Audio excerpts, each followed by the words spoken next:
बरेच जण विचारत असतात की दमा हा म्हणजे जेव्हा आपला दम जातो तेव्हाच जातो, म्हणजे अशा प्रकारचं नाहीये. दम म्हणजे आपला दमा जो आहे हा दमा तेव्हाच जातो जेव्हा प्रॉपरली औषधं आपण घेतो. प्रॉपरली औषधं घेण्यासाठी आपल्याला विविध प्रकारचे आयुर्वेदाचे पंचकर्म, आयुर्वेदिक ट्रीटमेंट हे घेणं गरजेचं आहे. तर यासाठी म्हणून पहिले आमच्याकडे जे विविध पेशंट यायचे त्यापैकी एक पेशंटची केस मी तुम्हाला डिस्कस करतोय. ह्या पेशंटमध्ये मुख्यतः 8 वर्षापासून रात्रीच्या वेळेस जो आहे तो 6 तासापर्यंत कंटिन्यू खोकला असायचा आणि तो खोकला एक साधारण 3 वाजेपासून ते 5 वाजेपर्यंत कंटिन्यू असायचा. त्यामुळे झोप व्हायची नाही आणि त्यामुळे वात वाढायचा आणि त्याच्यामुळे खोकला अधिक वाढायचा.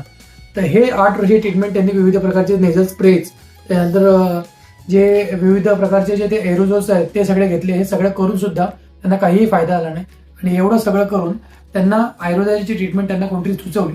तेव्हा आयुर्वेदा ट्रीटमेंटने त्यांना 7 दिवसामध्ये खूप चांगला फरक पडलाय आणि 7 दिवसामध्ये त्यांनी रिव्ह्यू टाकलाय की 7 दिवसामध्ये आमचा 8 वर्षाचा त्रास हा कमी झाला. तर एवढं चांगल्या रीतीने सुद्धा आयुर्वेदाने फरक पडू शकतो. तुम्हाला सुद्धा आयुर्वेदाने जर तुमचा फरक जर तुम्हाला आणायचा असेल तर नक्की आयुर्वेद ऑप्ट करा. थँक्यू.